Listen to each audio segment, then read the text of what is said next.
baik ya, kita mulai saja dengan tema kita di TWEB yang ke-6 ini. Karena di pertemuan 1 waktu itu 2 modul ya, akhirnya di TWEB yang ke-6 ini kita masuk ke modul 7 ya. Jadi nanti pertemuan TWEB yang ke-7 modul ke-8, TWEB yang ke-8 modul 9. Jadi sudah maju 1 modul ya.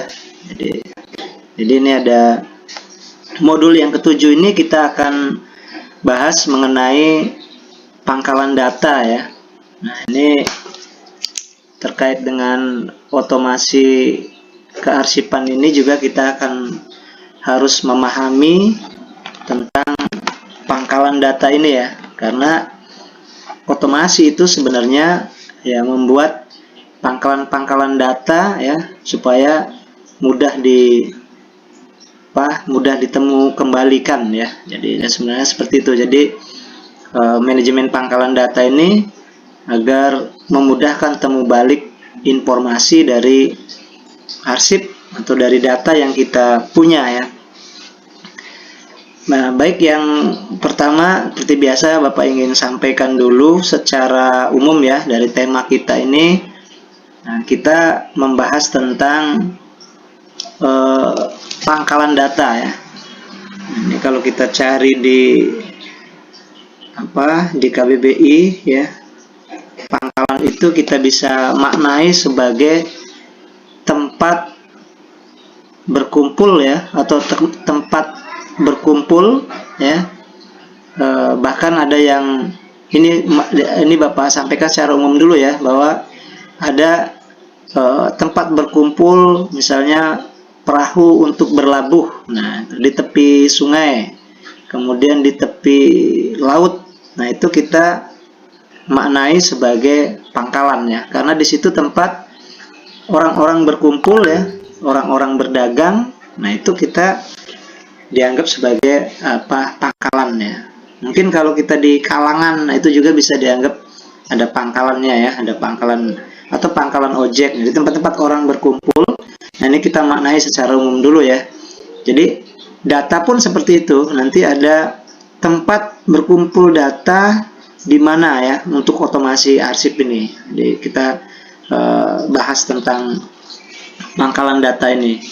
Jadi ada yang memaknai bahwa pangkalan adalah tempat berkumpul orang-orang ya, bisa di tepi laut, di tepi sungai untuk melakukan aktivitas perdagangan. Itu juga dianggap sebagai pangkalan. Tadi ada pangkalan ojek misalnya, berarti tempat-tempat orang yang kumpul ya, ojek. Kalau misalnya ada lagi misalnya pangkalan ya, kalau kita lari ke data berarti kumpulan data nanti ditaruh di dalam satu folder, bahkan dibuat dalam satu aplikasi. Nah, nanti itu ya, kita akan anggap sebagai pangkalan ya, pangkalan data. Nah, kemudian juga pangkalan ini bisa dimaknai sebagai tempat pelabuhan ya. Tadi tempat kapal, mungkin ini bisa pelabuhan, misalnya tempat lapangan terbang misalnya ya, yang dijadikan tempat untuk misalnya berperang ya, bisa juga itu. Jadi dia kumpul di sana, peralatan-peralatan perang juga itu bisa dianggap sebagai kumpulan ya. Nah, jadi ini kita lihat dari dua kondisi, dua wilayah berbeda, di laut, di darat juga ya, kita bisa anggap sebagai kumpulan ya, pangkalan gitu lah. Lalu kemudian ada yang mengartikan bahwa pangkalan ini adalah tempat menimbun. Nah, bisa juga ya, tempat menimbun, mengumpulkan misalnya barang-barang dagangan. Nah, itu juga kan hasil bumi dan lain-lainnya, itu kita anggap sebagai pangkalan. Misalnya kalau kita koperasi, ada gudang, kemudian dikumpulkan barang-barang kebutuhan pokok di sana. Nah, itu juga kita anggap sebagai pangkalan datanya, pangkalan barang gitu ya, pangkalan itu. Jadi bisa dimaknai sebagai tempat pelabuhan, tempat kapal kumpul, misalnya bisa tempat menimbun satu barang dagangan dan lain-lain, itu kita anggap sebagai pangkalan. Misalnya ada lagi kalau di dalam ilmu komputer ini disebut dengan basis ya, basis data. Misalnya kita basis, kalau di partai misalnya basis Prabowo, basis Jokowi misalnya, basis slang. Nah, itu jadi kan kumpulan anak-anak slang berkumpul jadi satu. Nah, itu juga disebut sebagai pangkalan. Nah, kita dalam bahasa kita disebut sebagai pangkalan. Kemudian ada juga pangkalan itu bisa disebut sebagai tempat ya, tempat tertentu untuk berkedai, berdagang misalnya. Untuk tempat-tempat nongkrong kan itu juga bisa dianggap sebagai pangkalan ya, pangkalan orang-orang berkumpul. Nah, jadi kalau kita maknai pangkalan berarti tempat orang berkumpul ya, tempat orang mengumpulkan barang atau orangnya yang berkumpul ya, tempat pelabuhan dan yang lain-lainnya, itu dianggap bisa dimaknai sebagai pangkalan. Nah, kalau data kita sudah sering dengar masalah data dari awal juga. Ini kita sudah memahami tentang data, bahwa data juga ada dianggap sebagai keterangan yang benar dan nyata. Nah, bisa dianggap sebagai data. Jadi kalau misalnya pangkalan, kumpulan tempat data yang benar-benar benar, maksudnya nyata gitu kan, datanya ada, fisiknya ada gitu kan. Jadi ada yang data itu bisa dianggap sebagai keterangan yang benar dan nyata. Bisa juga pengumpulan ya, sama akhirnya kan kalau pangkalan data ya kumpulan data gitu kan. Misalnya data untuk memperoleh keterangan tentang kehidupan petani ya, berarti di situ ada semua keterangan yang benar tentang data petani gitu kan. Nah, itu jadi data bisa dimaknai satu keterangan ya. Ini kalau kita misalnya mau dimaknai satu-satu ya, data bisa keterangan yang benar atau nyata ya. Nah, itu bisa dianggap sebagai data, baik fisik maupun yang lainnya ya. Yang kedua juga bisa keterangan atau bahan nyata yang dapat dijadikan dasar kajian. Nah, ini biasanya kalau orang-orang penelitian, data itu dianggap sebagai keterangan atau bahan kajian ya. Nah, kajian dianggap sebagai data. Nah, kalau kita di sini ya arsip ya. Nah, itu kalau ditarik ke dalam orang-orang akademisi ya bisa saja untuk bahan kajian dia untuk melakukan penelitian ya. Nah, itu data yang kita punya. Kemudian juga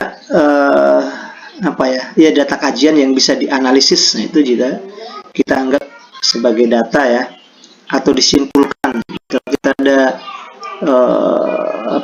keterangan atau satu data analisis kemudian disimpulkan, nah itu juga hasil dari kita anggap sebagai data.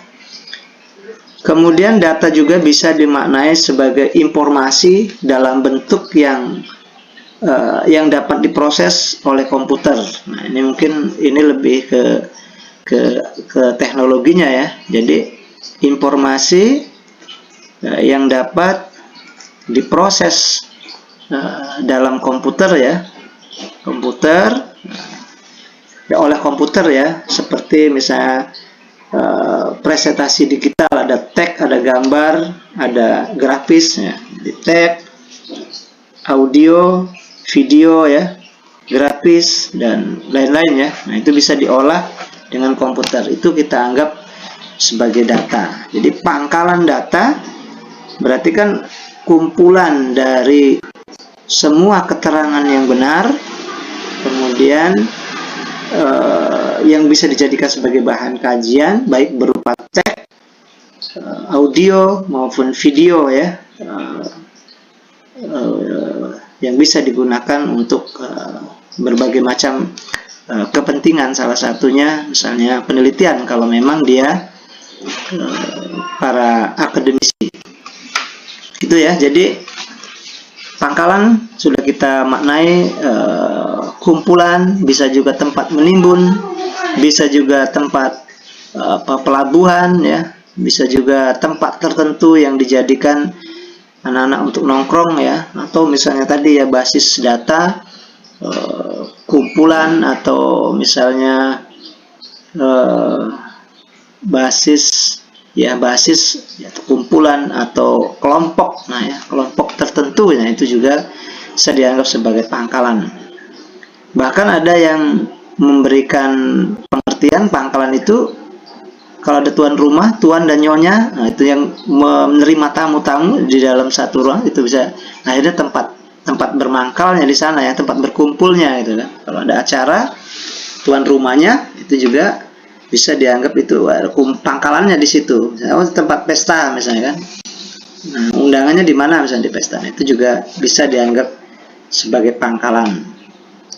Nah, terus kalau kita maknai apa yang dimaksud dengan pangkalan data sekarang kan, secara umum ya, kalau kita datanya tadi sudah kita artikan, datanya dianggap sebagai keterangan yang nyata, kemudian juga informasi yang data yang sudah diolah kan memang jadi informasi gitu kan. Nah, kalau kita gabungkan, pangkalan data adalah koleksi data yang disusun.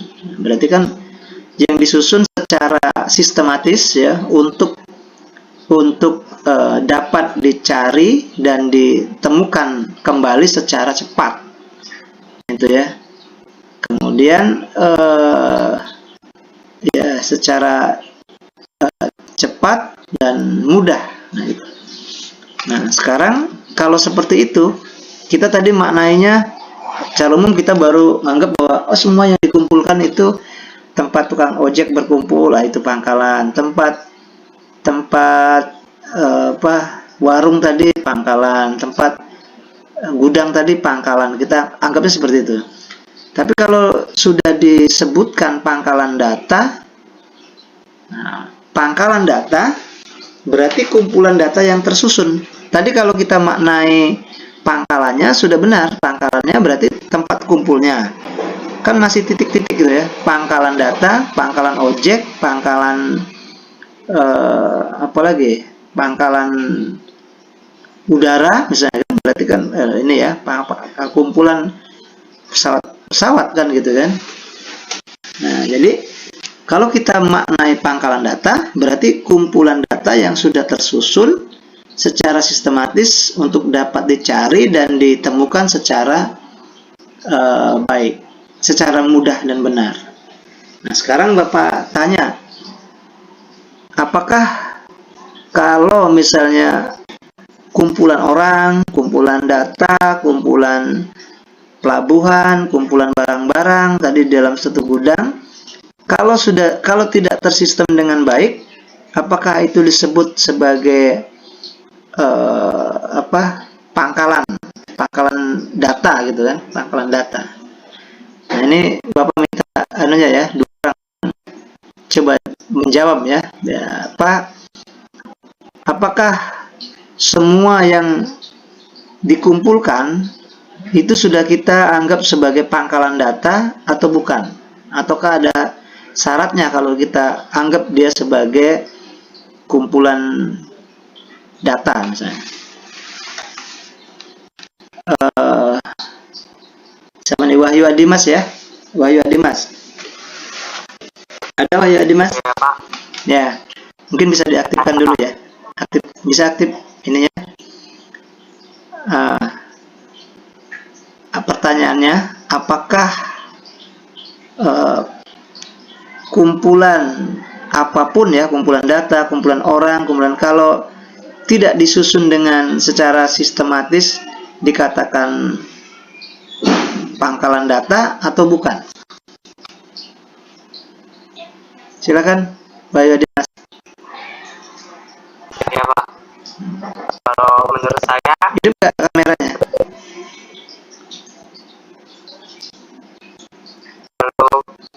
Ya, belum bisa karena data kan itu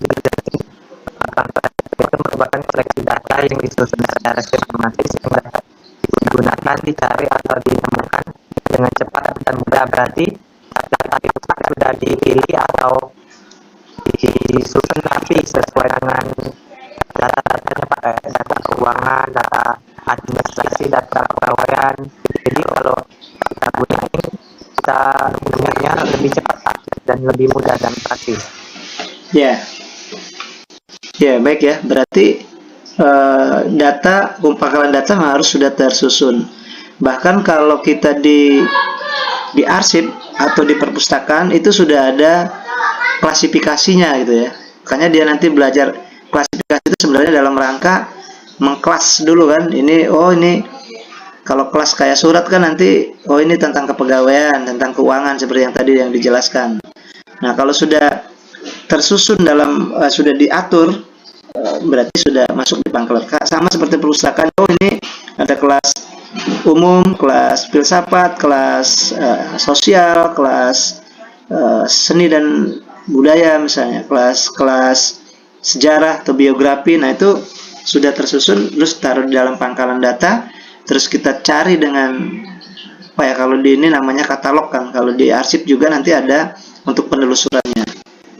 Iya ya, baik. Secara logika berarti seperti itu ya. Jadi kalau kita hanya dikumpulkan saja di gudang, terus kita mau carinya susah, ya berarti bukan tempat data-data mangkal yang kita susun itu ya tumpukan ya. Memang tumpukan, tapi karena tidak tersusun, nah yang pun kita maknai itu belum masuk dalam kategori pangkalan data atau basis data ya.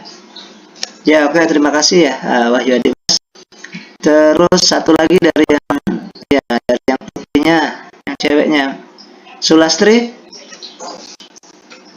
ada? Bisa kasih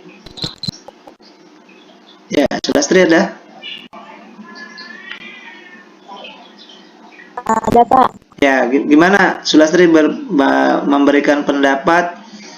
Mungkin dari tadi sudah dijelaskan ininya ya, kenapa apakah kalau tidak tersusun itu masuk pangkalan data atau tidak? Mungkin kalau menelusurinya bisa saja dari pengertiannya. Coba dari pengertiannya kalau Sulastri bisa menjelaskan lah ya, pangkalan data itu apa, sehingga kita nanti bisa menjas bahwa ini loh, kalau kita tidak tersusun, data itu bukan disebut pangkalan data, tapi hanya timbunan, atau walaupun maknanya tadi timbunan ya, kumpulan, tapi sulit dicarinya, berarti itu bukan kategori pangkalan data yang kita inginkan, karena ingin mudah untuk menemukannya kan. Silakan Sulastri. Apa pengertian pangkalan data itu? Kumpulan data yang terorganisasi. Kumpulan data yang terorganisasi ya. Kameranya nggak bisa hidup apa? Kumpulan data yang terorganisasi. Ya, betul ya. Terorganisasi. Karena terorganisasi, berarti satu saat mencari juga mudah ya, karena sudah ada kelompoknya itu kan. Organisasi kan kelompok ya, ada kumpulan orang, bahkan kalau kita di ilmu perpustakaan ya, yang mirip-mirip arsip, organisasi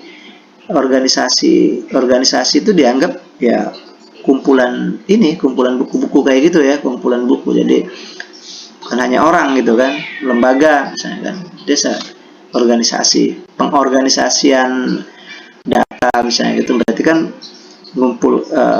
data dikumpulkan. Iya, organisasi makna lain dari kumpulan ya. Jadi karena sudah terorganisir, maka satu saat ditemukan juga ya mudah, karena sudah ada kelompoknya ya, sama seperti organisasi partai-partai itu kan sudah tahu mau cari ini partai A anggotanya karena sudah terdata misalnya kan, punya kartu anggota dan lain-lain. Ya, baik ya, itu sebagai awal kita untuk melihat apa yang kita maksud sebagai pangkalan data itu di bidang kearsipan. Nanti kita akan telusur dari materi ya, mudah-mudahan dari situ nanti kita bisa lebih jelas lagi ya. Tapi sebelumnya ini Bapak absen dulu awal ya, ada 4 orang ya, Sulastri. Ini Bapak cek dulu deh, absen dulu biar ada ininya. Tinggal yang berikutnya nanti kita susulkan. Ini Bapak sharekan dulu presensinya.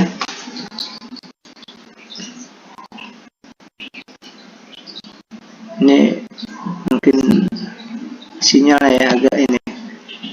Oke, ini di pertemuan yang ke-6 ya, step ke-6. Kita cek dulu kehadirannya, kita isi dulu ya. Oke. Ini ada Wahyu Dimas, kemudian Sulastri, Siti Wardah, dan Ardian Seher ya. Oke, ini Bapak simpan dulu ya.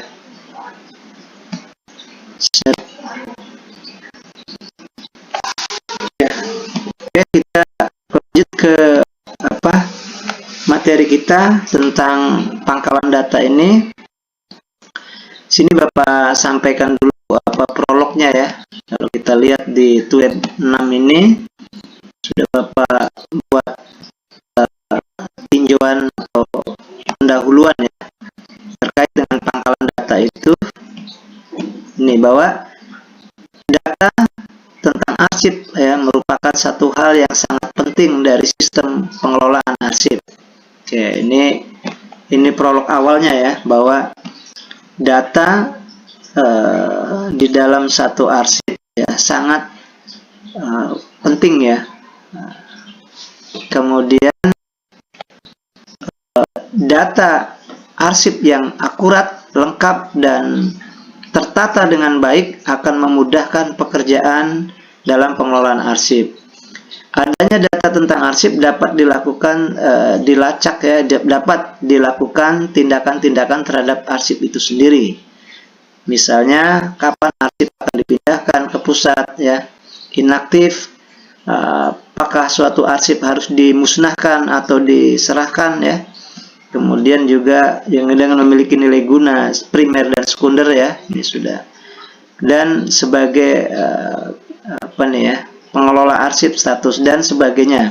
Kekacauan dalam manajemen data arsip akan menyebabkan kekacauan dalam pengelolaan arsip itu sendiri ya, atau bahkan mengakibatkan arsip tidak dapat ditemukan kembali. Ya, baik, berarti pertama bahwa kedudukan data di dalam pengelolaan arsip ya sangat penting. Nah, kemudian arsip yang sudah tertata dengan baik, nah itu memudahkan untuk pengelolaan, bahkan untuk arsipnya sendiri ya. Yang tadi yang nilai guna ada yang primer dan sekunder, ada yang pencipta maupun juga dari eksternal lembaganya kan. Nah, kalau kita tidak dibuat pangkalan data atau di sistem dengan baik pengelolaan datanya, maka akan mengakibatkan kekacauan tadi kan, kekacauan dalam lembaga itu, dan bahkan kita tidak bisa menemukan arsip itu ya. Begitu kita cari, susah tempatnya ya, susah ditemukan di mana tempatnya karena kita tidak membuat secara sistematis arsip yang ada di lembaga itu. Nah, itu ya secara keseluruhan. Nah, selanjutnya kita akan coba bahas ya dari satu dari Nah, ini persubnya ya. Yang pertama akan lihat cara keseluruhan ini apa sebenarnya yang harus kita diskusikan, yang akan kita diskusikan dalam ke-7 ini di web yang ke-6 ya. Jadi pertama adalah perangkat pangkalan datanya apa. Nanti kita akan lihat perangkat pangkalan datanya apa saja ya. Kemudian elemen data arsip pangkalan data, elemen-elemen apa saja yang ada dalam hal mengelola pangkalan data arsip ini. Nah, itu ya. Pertama kita akan lihat kembali di sini ada pangkalan data arsip ya. Nah, tadi sudah kita maknai bahwa pangkalan data arsip adalah data tentang arsip ya, data tentang arsip ya, yang disusun secara sistematis ya. Kemudian untuk dapat dicari kembali ya, secara tepat, mudah ya, dan cepat, mudah, dan kemudian temu baliknya dengan cepat ya, temu kembalinya dengan cepat. Jadi sebenarnya tujuan dari pengelolaan arsip ya, baik apalagi nih garis besarnya kita kan otomasi. Pada dasarnya sebenarnya ujungnya kan hanya untuk membuat pengguna itu mudah menemukannya, atau ya tadi ya, pangkalan data itu. Jadi kita punya bank data yang begitu orang butuh itu sudah dengan cepat kita bisa menemukannya. Di samping juga misalnya mengelolanya ya, karena dengan dibuatnya otomasi arsip atau pangkalan data ini ya, kita mengelolanya lebih mudah kan. Nah, tinggal kita dikelola pakai apa gitu ya, karena kita akan mengelola arsip ini dengan ya, ikut dengan perkembangan zaman ya, perkembangan zaman. Misalnya dulu kita mengelola arsip, oh ya karena yang paling canggih waktu itu misalnya ada komputernya Lotus dengan WordStar misalnya kan, ya sudah, berarti kita membuat pangkalan datanya pakai itu ya. Kemudian juga ada misalnya Winisys ya, nah, kita pakai Winisys gitu untuk mengelola datanya biar begitu kita butuh cepat ditemukan, karena ada waktu itu cuma 2 itu. Kemudian berkembang lagi, misalnya ada sekarang misalnya ada WordStar misalnya kan, WordStar, oh berarti pakai Microsoft Word ya. Nah, tadinya pakai WordStar, Microsoft Word ya, atau pakai Excel misalnya kan. Nah, di Excel juga kita bisa buat pangkalan data ya, basis data. Karena kalau di Word mungkin kita kan hanya untuk mengolah kata, tapi olah kata juga kita buat pangkalan datanya seperti apa. Misalnya bisa kita, salah satu contoh misalnya kita dalam membuat surat ini ya, surat undangan misalnya kan, oh kita buat aja pangkalan data. Misalnya kita maksimalkan aplikasi di Microsoft Word misalnya surat sambung. Nah, surat sambung itu jadi ada satu surat, kemudian karena data orangnya banyak kan, kita ada 100 orang misalnya kan, tidak mungkin kita mau ketik satu-satu atau kita copy satu-satu juga, tidak, masih lama ya, walaupun di copy ya, berarti 100 kali copy kan. Tapi kita buat pangkalan datanya, oh ini suratnya 1, namanya kepada YTH kosongkan, tapi kita cari pangkalan datanya di Excel misalnya ada nama-nama orang 100 orang, maka kita gabungkan suratnya itu, ada di merge namanya, mail merge namanya, mail merge ya. Klik mail merge, nanti di setting ada 6 tahap biasanya kalau sering Bapak ajarkan pada saat di pengolahan komputer dan pengolahan data itu. Excelnya, Wordnya Bapak buat surat sambung itu. Jadi datanya dikombin nanti dari Excel dengan Microsoft Word, nah digabung jadi satu. Jadi data yang 100 orang itu di pangkalan data Excel itu ditarik ke Microsoft Word surat satu. Begitu kita next ya, dan 6 langkah itu langsung jadi surat yang 100 orang itu kan. Nah, jadi kita ngambil datanya dari itu karena kita punya pangkalan data di Excel gitu. Tanpa di copy paste, copy namanya di copy tidak ya, tapi pakai itu ya, pakai mail merge. Atau sekarang misalnya orang kalau mau seminar itu kan, kalau dulu kan daftar hadir gitu ya, daftar hadir presensi, nanti baru dikirim sertifikatnya. Ternyata sekarang sudah dibuat basis data seperti itu, pangkalan data ya. Nah, ini dibuat Google Form, tinggal sebutkan aja nama dan emailnya gitu ya. Nama dan emailnya, kemudian ada nomor teleponnya. Nah, begitu kita kirim Google Form itu, nanti dia komputer secara langsung ngambil data yang hanya sertifikat satu, kemudian namanya kosong kan, tapi namanya nanti secara otomatis karena kita sudah ngetik di Google Form. Nah, secara otomatis dia langsung membuat data, dijadikan basis data kan, langsung dia jadi buat sertifikatnya sudah ada. Nah, kalau sudah seminar, begitu selesai silakan isi presensi karena presensinya di Google Form. Begitu kita sudah isi, dalam waktu berapa detik gitu ya, 5 mungkin tidak sampai 1 menit ya, karena sudah kirim data kita itu, langsung dibalas ya emailnya dengan langsung mengirim sertifikatnya secara langsung. Kita tanpa kita tanpa kita kirim gitu kan, sistem dengan sendirinya mengirim, dan namanya sudah berbeda-beda. Kalau ada 100 orang ikut peserta itu, langsung 100 orang dengan nama yang berbeda-beda. Jadi kita tidak susah lagi karena kita ada pangkalan datanya ada ya, ada tentang bagaimana membuat sertifikat misalnya bisa terkirim kembali kepada yang bersangkutan dengan maksimalkan email itu. Nah, ada yang seperti itu ya. Nah, kemudian kita bisa buat pangkalan data misalnya. Pangkalan data itu di Excel ya, di Word sudah pakai surat sambung, di Excel kita buat pakai logika ya. Kalau di Excel itu biasanya pakai logika, itu juga sudah pangkalan data ya, basis data. Jadi misalnya di Excel itu kita buat logikanya if ya. Kalau kita klik di Excel itu sama dengan kemudian if, sudah muncul rumusnya. Nah, jika, if itu kan jika ya.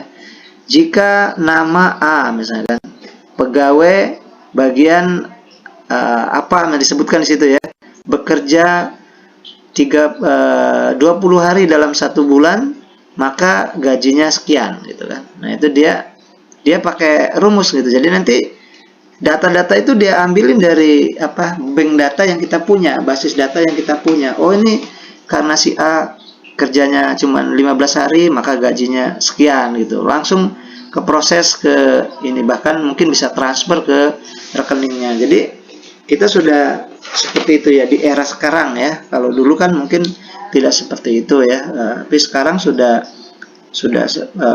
modelnya sudah seperti itu. Kita tanpa lagi kesulitan kalau ada mau ngirim orang harus bertemu dengan orangnya, tanda tangannya, bahkan tanda tangan pun kita sudah digital ya. Seperti di kita di UT ini kan, kayak Bapak misalnya kalau mau laporan nanti di akhir semester, di pertemuan terakhir mau upload itu tanda tangannya, bahkan di awal ya perjanjian tanda tangan di komputer ini sudah ya, pakai papan tuts ini kan, tanpa menggunakan pena lagi gitu kan. Nah, itu kan sudah, karena sudah ada aplikasi untuk basis datanya. Program aplikasi apapun ya, sudah kita bisa jadikan untuk aplikasi basis data ya. Jadi untuk Excel, untuk Microsoft Word, jadi kita tinggal desain saja untuk pangkalan data. Karena kalau kita kalau kita tidak dibuat sistem pangkalan data, ya kita akan manual gitu ya. Jadi tinggal tergantung dari kitanya. Misalnya Bapak contohkan, misalnya make PowerPoint ya. PowerPoint juga kita bisa desain dengan basis data ya. Misalnya kalau dalam paparan kita cukup satu slide atau 2 slide.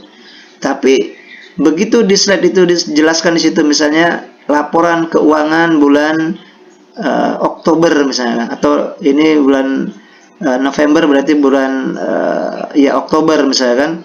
Nanti begitu kita klik, nah langsung dia nelusur ke basis data laporan bulan Oktober. Nah itu kalau di PowerPoint kita gunakan link ya. Nah, hyperlink kalau dibuka kita PowerPoint, nah itu klik data hyperlinknya, nanti kita tinggal tekan itu, nanti kita setting dulu, menelusur ke ini yang mau kita paparkan, misalnya data mahasiswa, data keuangannya, data laporan akhir tahun misalnya kan. Nanti tinggal karena sudah terkoneksi, terintegrasi, nanti lari ke ini datanya tuh lari ke basis datanya ke sana ya, ke laporan keuangan itu. Nah itu ya, jadi kadang-kadang kita yaitu tadi semua sistem kita bisa akan olah dengan membentuk basis data. Atau misalnya di Microsoft Office itu ada Microsoft Access. Nah itu Access memang untuk pengolahan basis data ya, pangkalan data.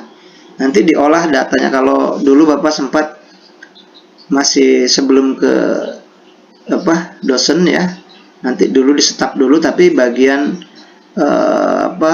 bagian akademik ya, di staf akademik itu, nah itu programnya pakai Microsoft Access. Nah itu juga sudah basis pangkalan data. Jadi kalau kita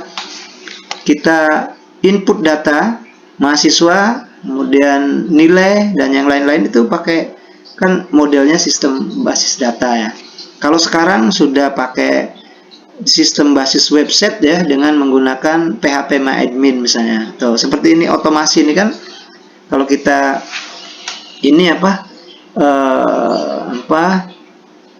sistemnya dengan menggunakan PHPMyAdmin. Oh ya, ini karena ini sistem otomasi arsip ya. Nanti di pertemuan ke-8 minggu depan ya, di samping nanti Bapak masukkan sebenarnya itu di pertemuan ke-8, takutnya nanti pertemuan ke-8 kita tidak cukup waktunya.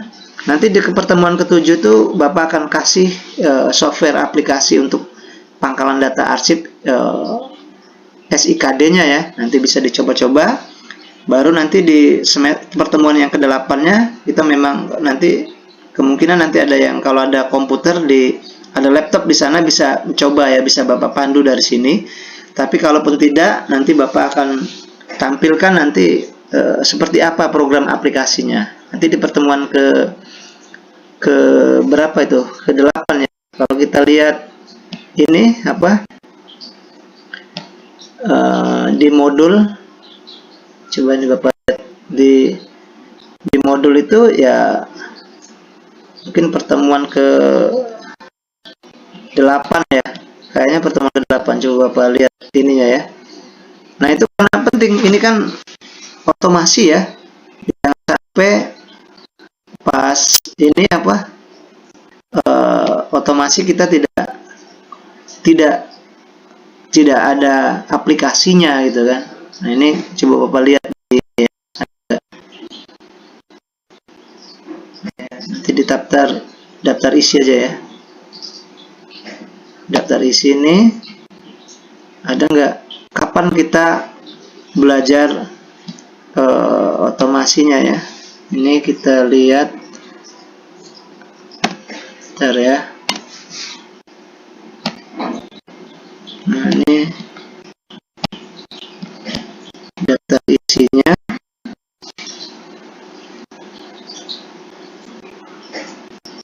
Ya, ini kalau tidak salah di pertemuan yang ke-8 ya,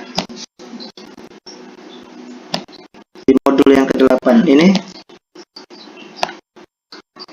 ya, implementasi otomasi arsip ya. Nah, ini nanti kita akan coba bahas itu apa aplikasinya. Atau di 7 sudah apa nih? 7 masih oh ya, pertemuan ke-8, kemudian dua kali pertemuan ke depan itu sambil materi, nanti kita akan bahas aplikasinya ya.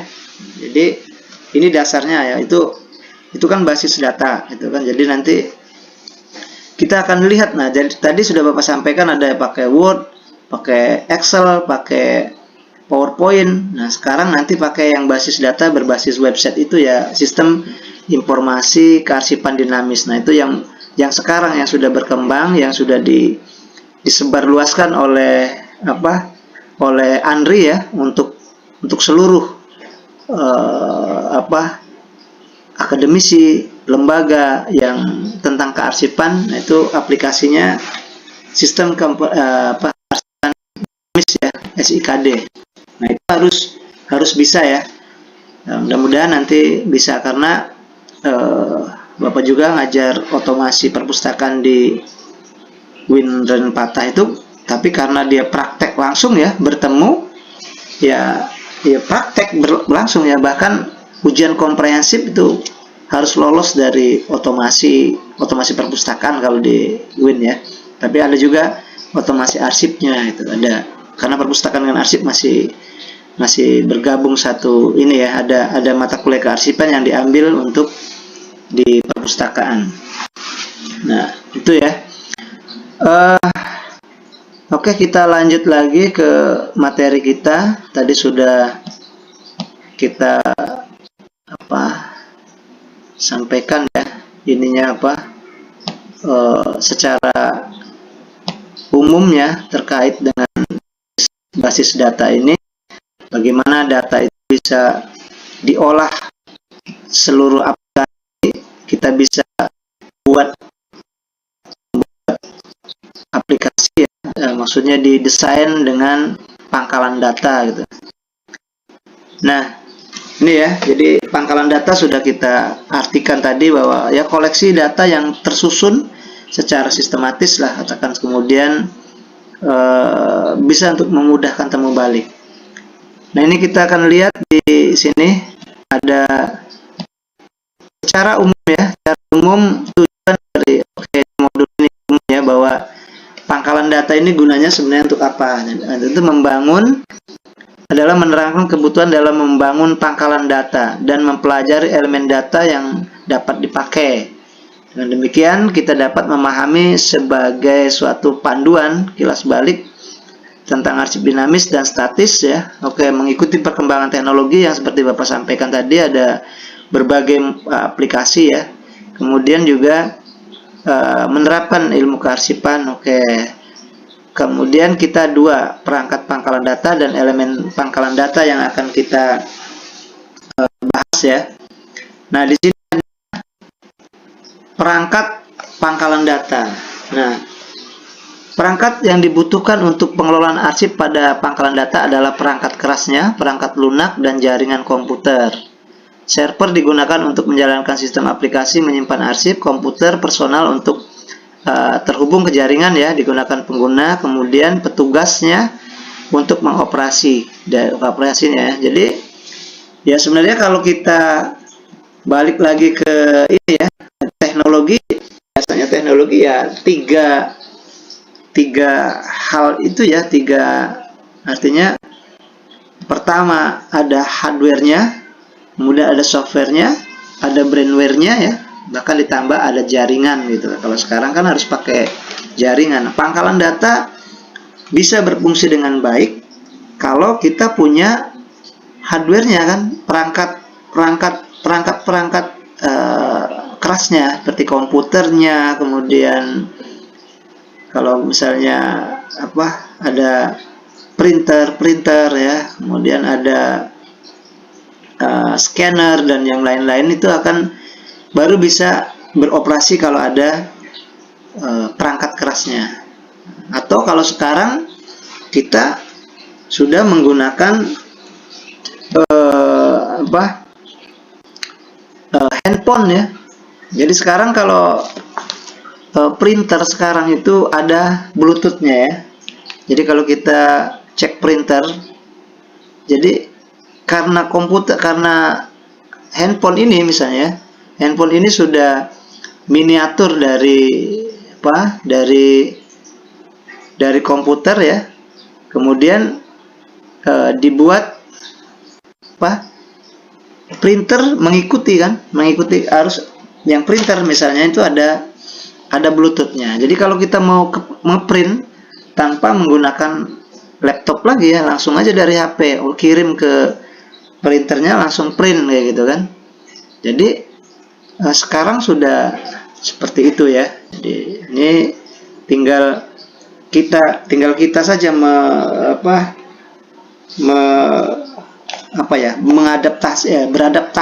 beradaptasi dengan kondisi-kondisi baru itu. Kalau kita tidak bisa beradaptasi dengan lingkungan baru ya, kita akan ketinggalan karena perkembangan baru kita tidak ikuti gitu kan. Nah, itu ya. Jadi yang perangkat kerasnya, perangkat lunaknya, kemudian juga bahkan ada jaringannya harus ada. Kalau dulu kita hanya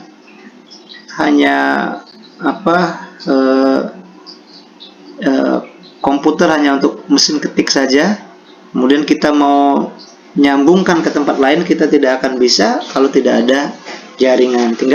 Nanti tinggal pilih saja apakah pakai kabel, apakah pakai data gitu. Pakai data berarti pakai wireless kan. Kalau kabel tinggal disambungkan saja. Seperti yang pernah Bapak contohkan ya, ada kabel datanya, kemudian di laptop ini ada soket LAN ya, local area networking, baru kita gabungkan. Nah, itu baru data yang di komputer ini misalnya dibuka dengan komputer sebelahnya bisa ya, karena ada jaringannya. Jadi perangkat yang pangkal data ada 3 tadi ya, ada hardware, software, kemudian ya tambah jaringan, tambah manusianya lah ya, brainware-nya. Bahkan kalau kita mau tambah-tambahan yang lain, ada utility namanya. Jadi tambahan-tambahan ya. Jadi aplikasi tambahan. Nah, itu bisa mempermudah proses misalnya jaringan itu ya, untuk pangkalan data. Ya. Selanjutnya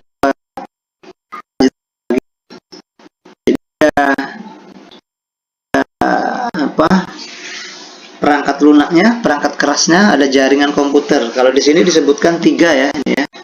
Tapi sebenarnya nanti manusianya juga kan ada. Kemudian ada yang selanjutnya di sini perangkat backup ya. Data diperlukan sebagai sarana backup data untuk dilakukan secara periodik. Backup data. Ya, backup data ini kalau kita sudah dibuat program otomasi arsip ya, berarti kan ada database-nya itu. Biasanya kalau dia arsip aplikasi yang udah berbasis web itu nanti dua yang itunya ya, yang kita akan backup. Jadi satu bangunannya ya, kalau bahasanya istilahnya bangunan aplikasinya.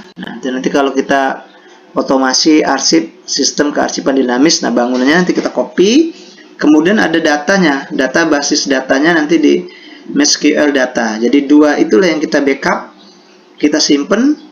Kemudian kalau misalnya komputernya rusak, kita tinggal pasang lagi tanpa tanpa menginstal lagi, karena yang basis website ini kan dia melihatnya atau membukanya melalui browser aplikasi browser seperti Chrome dan Mozilla ini.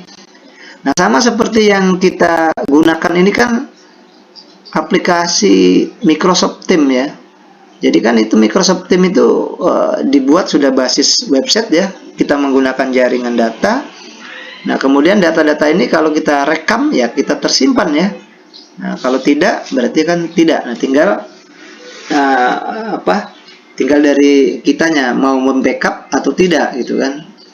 Nah, kalau misalnya di backup berarti nanti begitu rekaman selesai, nah tinggal di mana itu tersimpannya, nanti kita tinggal gunakan untuk keperluan kita. Itu ya, jadi perangkap backupnya.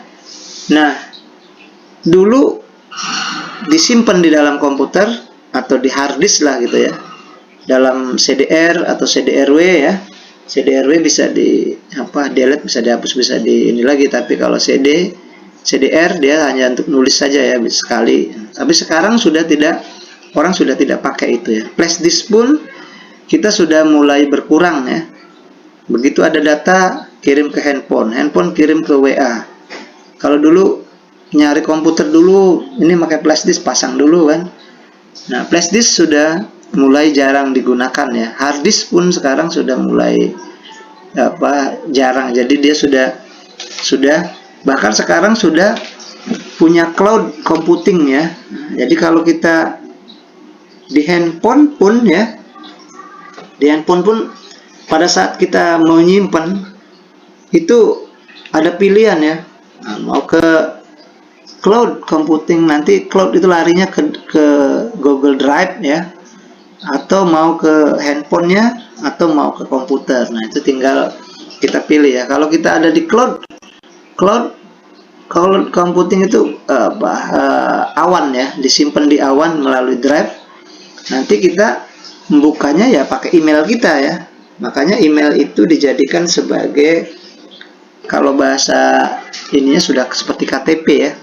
Kalau kita mau masuk aplikasi apapun, emailnya apa gitu kan, seperti KTP ya email itu. Jadi setiap orang pasti punya. Mau Facebook pakai email, mau buat ngirim jurnal, ngirim apa pakai email. Jadi kita sudah sekarang sudah eranya seperti itu.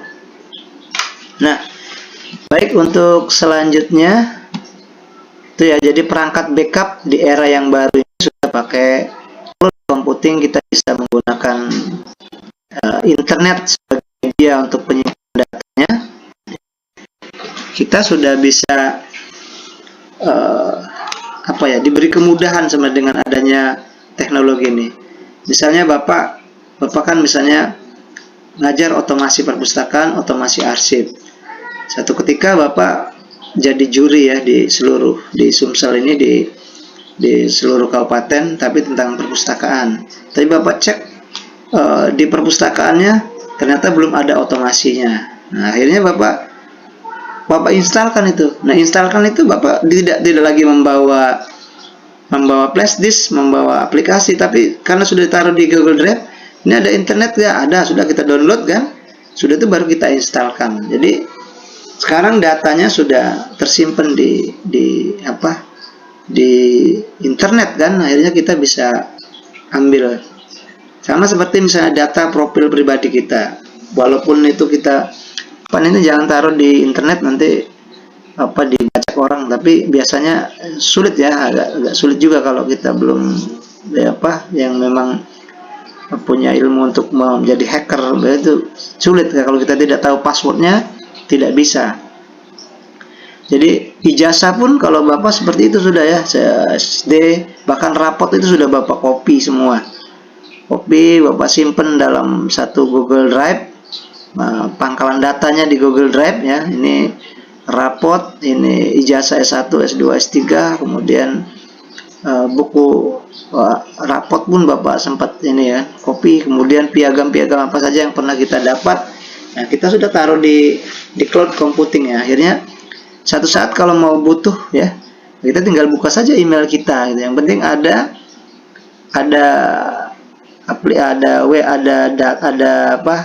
ada data ya, ada WIP-nya ada kuota ya. Kalau ada kuotanya ada, nah itu kita bisa mudah ngambilnya ya. Nah, selanjutnya ini Bapak sambungkan ya. Jadi perangkat backupnya ya, sangat penting ya. Ini hilang akibat bencana-bencana dan lain, kalau ada backupnya kita akan bisa terselamatkan ya. Bahkan kalau kita ini ya, kalau kita di otomasi arsip nanti, itu setiap petugas seharusnya bukan hanya setiap minggu ya, bahkan setiap hari ya, tiap hari bahkan setiap jam mungkin harus membackup ya. Karena kalau tidak di backup, kalau satu saat rusak, nah kita mau buat ulang lagi kan, mengulang lagi sulit. Jadi ya salah satunya harus backup data itu ya. Oke, baik, selanjutnya ini Bapak sampaikan yang berikutnya. Kita sudah melihat backupnya, kemudian kita juga akan lihat sini ya. Perangkat lunak pokok diimplementasikan oleh program komputer, oke ya, PC dan jaringan ya. Nah, di sini ada sistem manajemen pangkalan data atau database management system. Nah, ini biasanya pangkalan data, bahasa ininya kan database ya, manajemen berarti sistem database management system, data management system atau DBSM ya itu ya. Harusnya DBMS ya, ini kan database management system adalah suatu sistem atau perangkat lunak yang didesain untuk mengatur pangkalan data dan menjadikan operasi data yang diminta oleh sejumlah klien ya, ini rekanan ya ini. Jadi ini yang kita yang pengembangan selanjutnya. Kalau kita berbicara pangkalan data, nanti basis data berkembang jadi DBSM, database management system. Jadi data yang sudah termanage ya, manajemen dalam sebuah sistem. Nah, sistem itu ya kumpulan komponen yang saling berkaitan satu dengan yang lain, kemudian dalam menyelesaikan satu persoalan, satu masalah ya, nah, itu sistem ya. Jadi sistem ini satu yang sangat biasanya menggandeng ke ini ya. Kalau kita otomasi arsip, nah sistem otomasi arsip, nah sistemnya terbawa ya. Kalau kita misalnya begitu dikasih sistem di depannya, berarti memang itu sudah terkait ya, karena sistem adalah kumpulan komponen-komponen yang saling berkaitan satu dengan yang lainnya. Oke. Selanjutnya kita juga akan coba ya di ini. Tadi sudah komponen sudah perangkat pangkalan datanya ya. Ada ini DBMS ya. Perangkat lunak berfungsi untuk menjalankan kegiatan yang lazim ya. Oke. Di bagian mestinya misalnya operasi bebas dari virus, hard disk ya. Jadi perangkat lunak itu kalau dalam bahasa akademisnya kan ya sistem ketika kita komputer kemudian dikasih aplikasi, maka sebenarnya itu memberi nyawa ya, memberi ruh ya. Sama seperti handphone ini ya, kemungkinan kan gunanya hanya untuk telepon saja gitu ya. Tapi begitu dikasih aplikasi, maka dia akan menjadi punya nyawa ya, punya ruh ya, bisa Gojek, pesan Gojek, bisa cari makan kan. Jadi ini ya, jadi sudah mulai berkembang kalau ketika dikasih sebuah sistem, apalagi sistem ini yang softwarenya, maka sesungguhnya kita telah memberi nyawa atau ruh pada benda teknologi itu ya. Komputer ini kalau kita kasih aplikasi kamera, nah dia punya nyawa, dia punya bisa mengawasi kan, bisa mencegah yang keburukan misalnya kan. Sama seperti sekarang misalnya bayar pajak ya di kantor Samsat itu kadang-kadang sudah sampai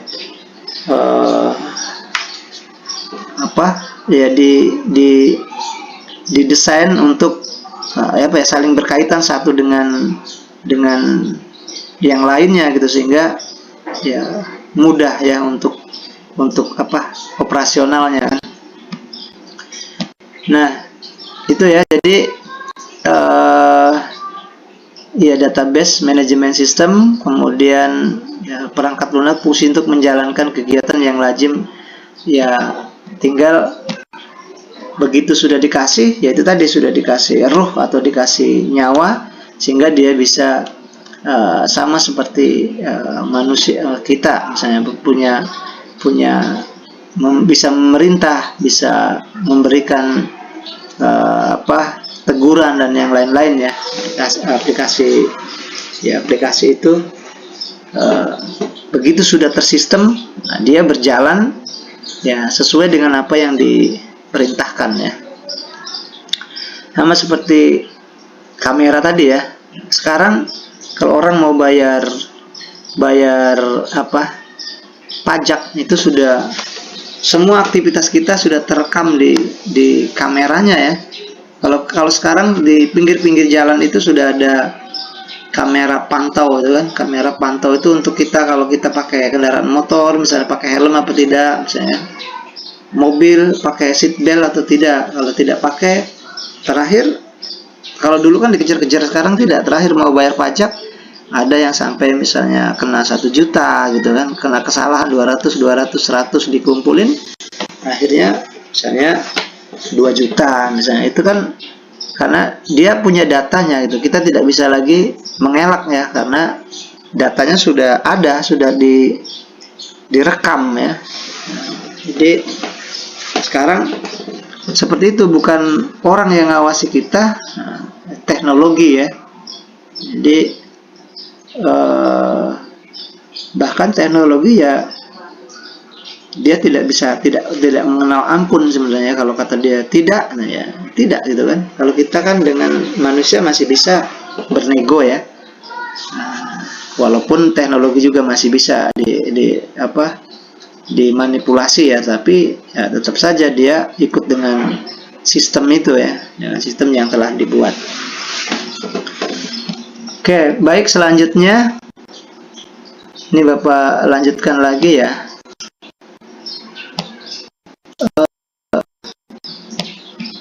Tadi sudah perangkatnya ya. Oke, ada DBSE-nya juga. Kemudian ada selanjutnya kita akan lihat elemen apa saja yang data arsip pangkalan data itu ya. Jadi di sini disebutkan elemen data arsip mempunyai 2 jenis, yaitu data dinamis, metadata, dan statis ya. Dinamis dan statis ya. Pengolahan metadata manajemen merupakan bagian yang tidak terlepaskan dari pengelolaan arsip. Dalam konteks manajemen arsip, metadata didefinisikan sebagai data yang mendeskripsikan secara konteks ya, isi dan struktur dan manajemen sepanjang waktu ya. So 15 sampai 2003.12 ini mungkin nomor ini ya, standarnya ya, standar ISO untuk manajemen pengolahan data atau pengelolaan metadata ya. Nah, itu ya, jadi elemen data arsip mempunyai 2 jenis, yaitu dinamis dan metadata, dinamis atau metadata, dan statis. Ya, eh, ini sama seperti kembali ke awal itu ya, bahwa elemen arsip ya cuman dua ya. Kalau kita lihat kan ada arsip yang statis, ada arsip dinamis gitu kan. Itu yang pangkalan elemen datanya. Jadi kalau kita mau kelompokkan, oh ini arsip yang statis, ini arsip yang dinamis gitu kan. Nanti yang dinamis itu ada yang aktif dan inaktif, dan kemudian baru nanti berubah ke arsip yang statis dinamis. Kemudian dua dari dua itu ya tinggal kita kelompokkan saja ya, kelompokkan ya, kita manajemenkan, ini yang statis, ini yang dinamis, ini yang aktif, ada ini yang inaktifnya. Nah, kemudian yang selanjutnya, ini silakan ya kalau dalam perjalanannya sambil kalau mau nanya juga. Jadi dalam standar ISO itu ya ada dua ya jenis elemennya ya. Ada yang statis, ada dinamis. Nah, tujuan dari standar metadata Qarsim ini adalah mengkodifikasi ya, mengkodifikasi informasi yang diperlukan untuk mengontrol dan mengelola arsip secara efektif. Fungsi secara tolok ukur ya, untuk metadata kearsipan yang dapat dalam instansi pemerintah, mendukung peraturan atau dari sistem-sistem yang berbeda. Ya, ininya saja ya, standar mengkodifikasi ya. Nah, kodifikasi ini kita dengar kalimat kodifikasi ya. Ada kalau zaman di kampus itu ada kodifikasi hadis ya. Berarti bisa saja itu mengelompokkan hadis-hadis ya. Ada yang hadis yang doib, ada yang hadis yang mutawatir dan lain-lain. Itu artinya mengkodifikasi, mengkode ya, sama dengan mengklasifikasi sebenarnya kan. Kalau kita balik ke ini lagi ya, klasifikasi jadinya kan, mengklasifikasi sama dengan mengcoding ya, memberikan kode dari arsip-arsip itu, sama dengan mengklas kan. Nah, kemudian kita akan lihat tadi sudah ya, tujuannya untuk mengkodifikasi. Nah, ini ada selanjutnya, ini Bapak sampaikan lagi. Bentar ya, ini karena belum di-share. Nah, ada beberapa hal yang kita diskusikan. Jadi, kumpulan aturan umum ini untuk deskripsi kearsipan adalah bagian dari suatu proses yang akan memastikan penciptaan deskripsi dan konsisten, tepat dan dapat menjelaskan. Ya, tujuan deskripsi kearsipan adalah mengidentifikasi dan menjelaskan konteks dan isi bahan untuk mempromosikan kemudian mengaksesnya. Ya, diidentifikasi, kemudian isi bahannya dan konteksnya ya. Ya, biasanya memang dua itu ya, ketika kita membuat atau melihat arsip ya. Bahkan kalau di Al-Qur'an itu dia secara konteks dan secara teks itu.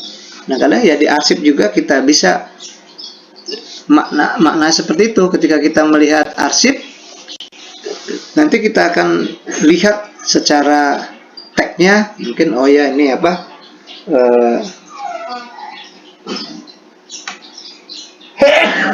bentar ya.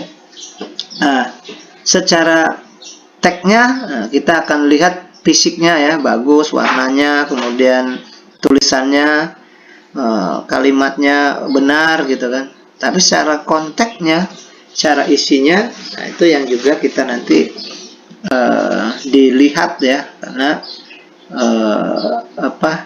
untuk dipahami satu arsip juga kita akan melihat dari sudut pandang konteksnya ya. Jadi pemaknanya, apa kandungan isi arsipnya. Kalau kita bicara surat MOU, lihat arsipnya ada, oh ya ini ada MOU, bagus, kertasnya pakai kertas tanpa tidak akan luntur kalau kena air misalnya. Nah, nanti tinggal kita lihat isi konteksnya. Oh ternyata ini ada MOU tentang misalnya kerjasama penelitian dengan dinas pendidikan misalnya, atau dinas kebudayaan. Nanti isi dalam arsip itu juga itu akan punya makna sendiri ya, yang kita bisa pahami maksudnya. Oke, kemudian selanjutnya sekilas ya Bapak sampaikan lagi. Tadi memastikan penciptaan deskripsi yang konsisten, tepat, dan dapat menjelaskan ya. Kemudian memfasilitasi penarikan dan pertukaran informasi tentang bahan kearsipan, mengizinkan pembagian data otoritas ya, dan otoritas ini membuat menjadi mungkin integrasi deskripsi dari lokasi yang berbeda ke dalam sistem informasi yang disatukan. Ya, jadi biasanya kalau kita sudah ada basis data ya, sudah ada pangkalan data, sudah ada sistem otomasi kearsipan, kemudian mau mengintegrasi dengan lembaga lain ya, ternyata sistemnya berbeda, maka ya diintegrasikan dulu ya, dikonversi kalau ini dimigrasi ya. Kalau konversi disamakan, tapi ini dimigrasi datanya. Jadi kalau kita mau jadi pangkalan datanya sama dengan lembaga yang lain, nah tinggal kesepakatan dulu antara dua lembaga itu, apakah lembaga ini punya aplikasinya seperti apa ya, yang kita seperti apa, nanti di sepakatan pakai yang mana nih biar kita bisa saling tukar informasi itu satu format misalnya kan. Nah itu bisa, nanti tinggal ini aja, kita bisa cek mana aplikasi yang bagusnya misalnya kan. Ya sudah, kalau gitu ini kekuatan kelemahannya kita sampaikan aplikasi yang satunya, terus aplikasi yang B bisa juga disampaikan seperti itu.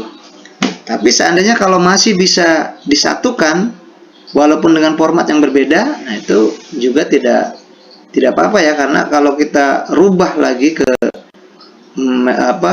sistem aplikasi yang A atau yang B salah satunya, nah itu kan kita akan kesusahan kalau dari awal. Tapi kalau kita bisa migrasi data atau bisa dikonversi lah ya, datanya bisa sama, nah itu lebih mudah lagi.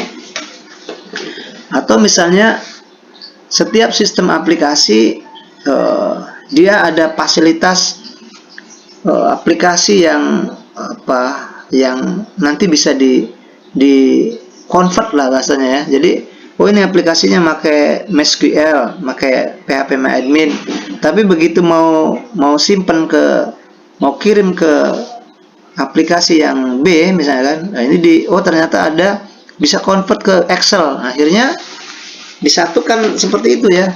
Yang sini dibuat Excel, yang sini di convert ke Excel, dua-duanya nanti bisa disatukan, datanya bisa sama formatnya ya. Nah seperti itu, kalau sudah ada fasilitas seperti itu, nah ini pangkalan datanya ya tidak harus mengubah baru lagi, tapi masih pakai yang lama juga bisa gitu kan. Tapi yang penting bisa disatukan, bisa terintegrasi ya dua itu. Ya, kemudian yang selanjutnya, nah ini coba Bapak lihat dulu ya, di kita yang sudah Bapak buat di LMS ya. Ini yang di modul ke-7 tapi pertemuan yang ke-6 ya. Nah, di diskusinya apa yang dimaksud dengan pangkalan data? Tadi sudah ya. Ini sudah kita bahas. Kemudian yang kedua, jelaskan fungsi pangkalan data arsip. Nah, ini fungsi ini kalau kita lihat secara umum ya, kalau kita mau maknai sebenarnya apa sih tujuan fungsi dari membuat pangkalan data ini, yaitu tadi di awal kita sudah sampaikan untuk memudahkan temu balik gitu ya, temu balik informasi dengan cepat, dengan tepat, begitu orang butuh langsung ketemu gitu kan. Kalau kita misalnya butuh data SK salah satu pegawai dari pertama masuk sampai yang sekarang langsung ketemu ya. Nah itu yang kita kita kadang sering misalnya di perbankan ya, di perbankan ini ya, di perbankan atau di atau di tempat samsat ya. Nah itu kan dalam proses yang lama ya. Kalau kita katakannya di bank ya, salah satu bank misalnya kita ada KPR. KPR itu masa waktunya misalnya 15 tahun ya. Nah, terus kemudian datanya situ sudah terinput ya. Nah, kemudian petugas-petugasnya berubah ya, petugasnya berubah, atau misalnya bahasa ininya para pejabatnya berubah gitu kan. Nah itu walaupun karena ini sistem sudah berjalan ya, siapapun yang jadi yang jadi pejabatnya, siapapun yang pegawainya berubah, karena kita sudah begitu sudah masuk, nanti dia kasih disosialisasikan ini sistemnya seperti ini, jadi masih bisa ketemu ya. Berarti misalnya Bapak misalnya ini ya rumah, kredit rumah itu 16 tahun yang lalu, 15 tahun ya, dari 2005 sampai 2020, berarti 15 tahun kan, waktu tahun 2020 itu. Begitu Bapak kesana mau ambil sertifikatnya, karena kan perumahan itu, petugasnya sudah berbeda ya, karena 15 tahun yang lalu ya, tapi dia masih data-data itu, oh ini Pak, ini alamatnya, kemudian yang jelas seolah-olah dia yang seperti dengan dia dulu ininya waktu pertama kali transaksi gitu kan. Ini Pak di alamatnya jadi dia sudah pegawai yang lama yang mungkin sudah memberikan mandat ke situ, dan karena sistemnya sudah berjalan, siapapun yang menjadi petugasnya akan sama ya. Jadi begitu ya, Bapak merasakan seolah-olah waktu itu transaksi dengan dia gitu, padahal waktu itu udah dengan orang lain kan. Nah itu jadi sistem itu berjalan seperti itu ya. Siapapun yang berada di sana akan tetap berjalan. Kalau kita kan kadang-kadang di kampus atau di mana ya, di satu lembaga misalnya, kalau pegawainya sudah hilang, sudah berhenti, sudah gitu kan, tidak tahu datanya kemana misalnya kan. Bapak itu waktu itu bukan saya yang petugas. Nah ini Bapak sering temu itu biasanya di ini ya, Bapak kan sempat ikut-ikut yang masalah kaplingan tanah misalnya. Ini ada PTA, PTB gitu kan. Waktu pertama kita kredit katakanlah gitu sama yang petugas yang lama gitu. Begitu kita ke situ, Pak, misalnya ini saya mau melihat tanah yang waktu saya kaplingan dulu misalnya gitu kan, di mana lokasi dan posisinya. Dia bilang, Bapak itu bukan zaman saya. Nah itu yang kita tidak boleh seperti itu ya. Kalau sudah dibuat pangkalan data, dibuat basis data, siapapun yang bertugasnya, nah itu dia menguasai seolah-olah ini kita yang melakukan gitu, tanpa harus mencari-cari orang yang dulu yang membuatnya kan. Kalau seperti itu ya kita akan kesulitan ya, kemana orangnya, misalnya misalnya untung kalau masih dia sudah pindah keluar ke pulau Sumatera misalnya, dicari masih bisa ketemu. Tapi kalau sudah meninggal, nah kan sudah susah. Jadi sistem itu tetap berjalan, siapapun yang bertugasnya ya tetap seperti itu seharusnya, itu yang idealnya ya. Jadi kadang-kadang seperti itu ya. Kecuali kalau misalnya di dunia ini ya, politik perpolitikan, nah, dan kadang-kadang kita ya, sudah di luar dari jalur ya. Nah itu bukan ranah kita, tapi nah itu yang tidak sesuai ya, tidak sesuai dengan manajemen, tidak sesuai dengan sistem, akhirnya tidak pernah maju ya satu lembaga. Nah, ini kalau kita seperti itu ya, siapapun yang yang menjalankannya tetap sama persis seperti kita tadi yang Bapak rasakan, seperti kita mau daftar awal itu. Nah, sama seperti kemarin yang Bapak ada kunjungan ke teh botol sosro itu ya. Nah itu kan diceritakan sejarahnya, kemudian siapa yang mengelola. Ya seperti itulah ininya masih ya. Orang masih siapapun pergantian pimpinan, bahkan dari orang tuanya ke anaknya ke cucunya gitu kan, dia sistemnya masih seperti itu. Atau misalnya rasa asli tehnya masih seperti itu walaupun ada kombinasi baru. Nah itu kan mempertahankan mutu ya, mempertahankan sistem. Nah itu yang kita akan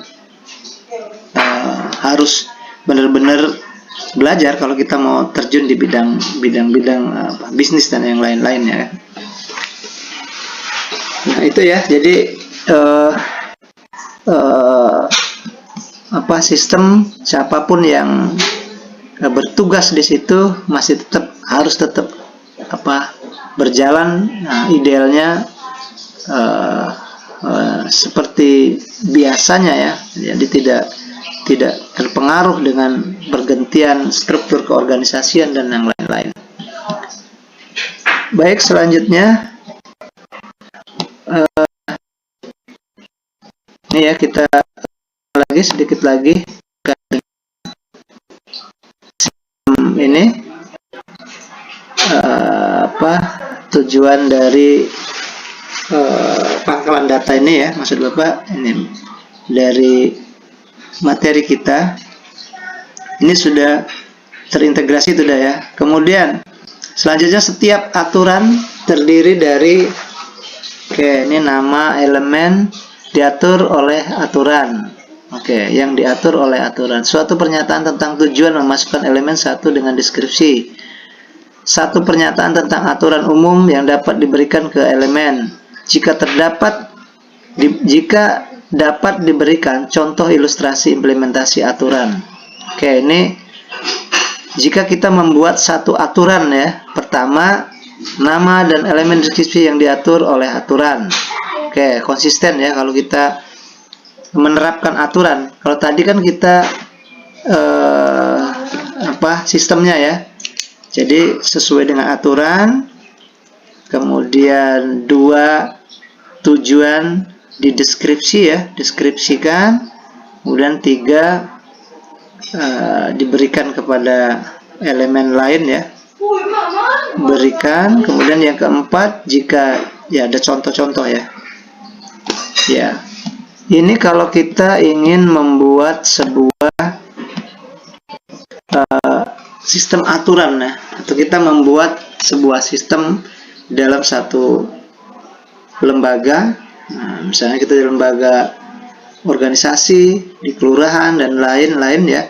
Nanti kalau kita ingin membuat sebuah keputusan, kemudian pengen keputusan itu berlaku secara terus-menerus, ya berarti harus yang pertama katanya sesuai dengan aturan yang sudah dibuat itu ya. Jadi kalau beda pimpinan, ya aturannya masih seperti itu, masih sama gitu ya. Kecuali ada revisi-revisi misalnya kan, kesepakatan ditandatangani kapan masa siapa gitu kan.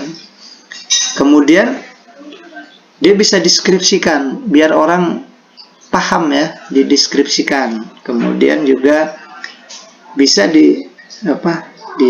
didistribusikan ke elemen-elemen lain yang juga memahami ya. Kemudian disederhanakan dalam sebuah contoh ya, kalau tadi disebutkan disederhanakan dalam sebuah contoh-contoh tertentu ya, yang nanti bisa dipahami oleh orang lain ya. Oke, selanjutnya ini Bapak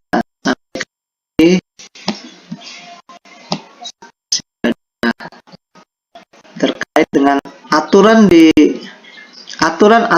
diorganisasikan ke dalam 7 area informasi deskriptif, yaitu area ya. Ini kalau kita mau membuat aturan ya. Ini yang pertama adalah pernyataan diidentifikasi di mana informasi penting diberikan untuk mengidentifikasi unit deskripsi. Oke, pernyataan identitasnya. Oke, yang pertama adalah pernyataan identitas ya, identitas. Kemudian kedua, konteks ya, konteksnya, kemudian isinya, 3-4 isi. Ini ada 7 macam ya, isi. Kemudian 4 kondisi akses ya, akses. 5 ada di situ namanya bahan gabungan ya, bahan gabungan. Kemudian 6 catatan, dan 7 di situ ada kontrol deskripsi ya, kontrol deskripsi ya. Ini aturan ya, aturan ada 7 area ya. Kemungkinan ini bukan hanya ketika kita bicara elemen-elemen tadi, ini ya harus membuat sebuah aturan, dan tadi disampaikan bahwa 7 area dalam sebuah aturan itu yang harus kita pahami oleh semuanya ya, bahkan dijelaskan atau diturunkan ke periode-periode berikutnya. Identitas, kemudian konteksnya apa, isinya apa ya, kondisinya, kemudian bahan gabungan dan catatan ya. Kemudian yang lainnya juga di situ ada terkait dengan kontrolnya ya, kontrol arsipnya. Ya, itu ya. Jadi secara umum sebenarnya ketika kita membuat sebuah pangkalan data ya, juga tadi ada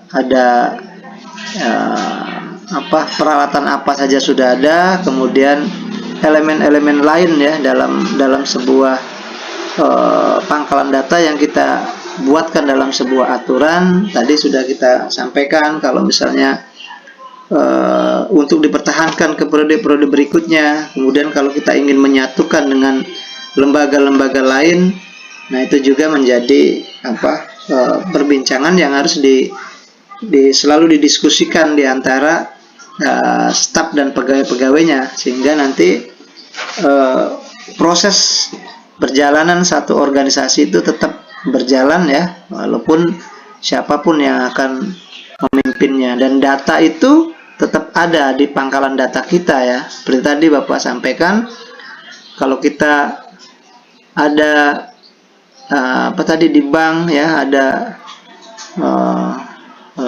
tentang KPR ya, kepemilikan rumah atau kredit rumah, walaupun orang itu sudah tidak ada, kita masih tetap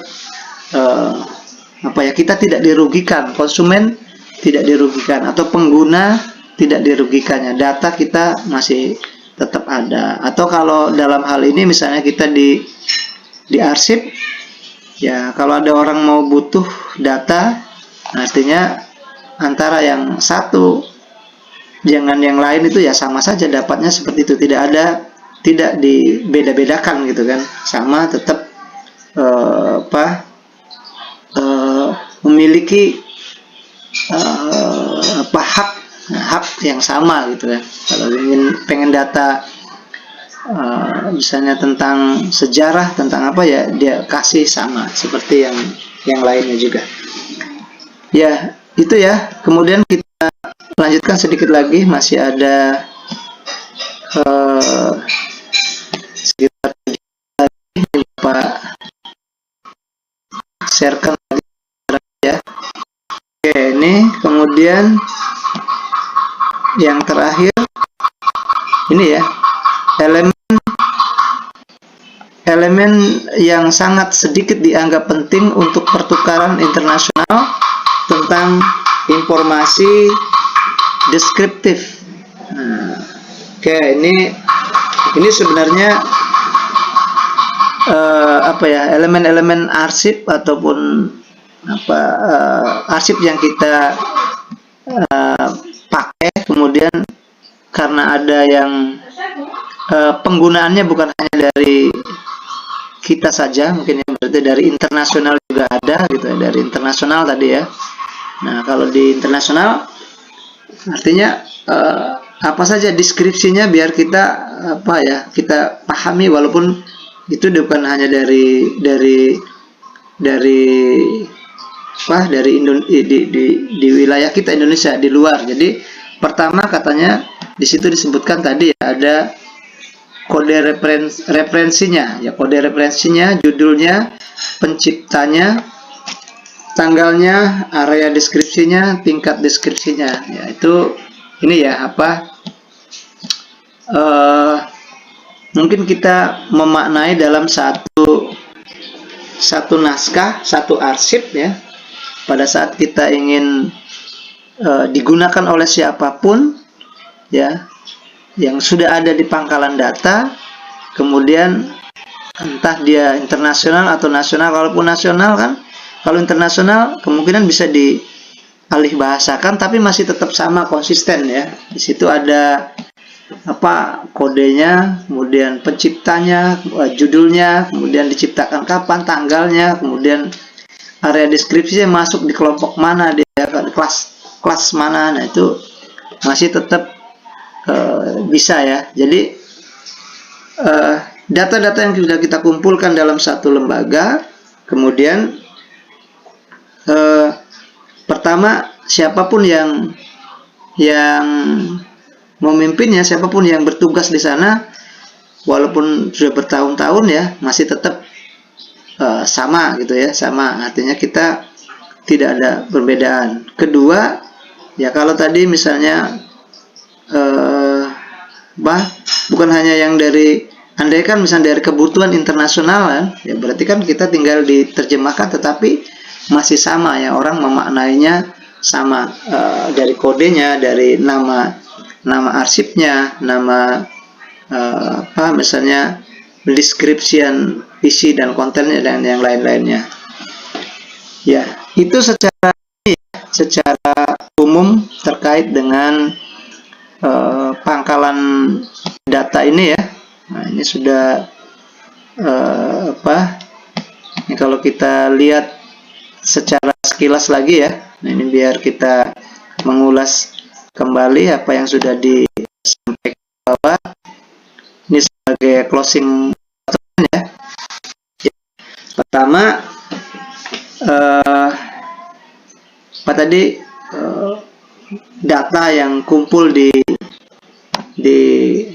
lembaga gitu ya, di satu lembaga, kemudian karena dengan aktivitas yang begitu terus-menerus terjadi, maka apa ya, akan jadi banyak, kemudian kan ada yang menjadi akhirnya nanti tidak ekonomis ya, kemudian tidak efisiensi, maka dibutuhkan satu program apa, program untuk apa, membuat manajemen pengelolaan pangkalan data gitu kan. Nah, kemudian data itu disimpan, dikumpulkan dalam satu tempat, kemudian satu saat kita bisa panggil karena memang tujuannya untuk temu balik kembali gitu kan. Nah, kemudian data-data yang sudah disimpan itu juga dalam proses perjalanan di satu lembaga, siapapun yang memimpinnya, siapapun yang bertugas di sana masih tetap sama. Kemudian bahkan kalau kita bukan hanya dari Indonesia, dari luar juga internasional ya, kebutuhan internasional juga akan sama karena coding dan yang lainnya sama. Bahkan kalau kita di ilmu perpustakaan ya, ini Bapak balik lagi ke di arsip juga ada klasifikasi. Dewey Decimal Classification itu sebenarnya yang membuatnya ya dari luar sebenarnya. Ketika internasional membutuhkan, ya memang sebenarnya dari sana ya. Justru kita yang menerjemahkannya ke dalam bahasa Indonesia terus dijadikan klasifikasi gitu kan. Arsip juga seperti itu. Kemungkinan dari pengklasifikasian arsip dari luar misalnya, lalu kemudian diterjemahkan di kita. Ketika yang luar membutuhkan, ya sebenarnya masih sama karena memang dasar atau asalnya juga dari sana ya, dari luar. Nah, jadi seperti itu ya. Oke, itu ya. Coba pikir ini sudah hampir sudah jam 3 ya, kurang 1 menit lagi. Itu yang dapat Bapak sampaikan. Kemudian juga tadi kita sudah ada sempat diskusi ya, sempat Bapak tanyakan mulai dari pengertian, kemudian juga yang lain-lainnya ya. Bahkan ada pertanyaan dari Sulastri juga yang sempat Bapak jawab tadi terkait dengan pangkalan data ini. Jadi Bapak pikir sudah terkait dengan pangkalan data ini sudah ya kita sudah pernah diskusikan ya. Jadi tinggal nanti silakan memperluas pengetahuannya, dibaca kembali modulnya sehingga pengetahuan terkait dengan pangkalan data ini lebih banyak lagi. Dan pangkalan data ini sebenarnya, basis data ini dasar dari ketika nanti masuk di modul di modul ke-8 9 ya, di pertemuan ke-7. Karena kita nanti minggu depan insya Allah nanti kita akan coba instalkan ya salah satu aplikasi. Nah, karena mata kuliah kita otomasi arsip ya, jadi memang harus punya otomasi arsipnya. Jadi sebagai bahan atau sebagai ilmu kita ya, nanti kalau sudah kerja di arsip ya tinggal coba saja terapkan gitu kan, otomasi kearsipan, sistem otomasi kearsipan dinamis. Nanti insya Allah kita ya Bapak berbagi, karena itu program aplikasi dari Andri ya, yang secara gratis open source juga kita bisa ambil. Baik, itu saja mungkin ya dari Bapak Siti Wardah, kemudian Wahyu Adimas ya. Halo Pak. Ya, Bapak pikir itu ya dari Bapak ya. Ya. Kurang lebihnya minta maaf ya, Bapak akhiri. Wabillahi taufiq wal hidayah. Assalamualaikum warahmatullahi wabarakatuh. Waalaikumsalam warahmatullahi wabarakatuh. Ya, sampai ketemu di web yang ke-7 ya. Itu saja, silakan kalau ingin live ya.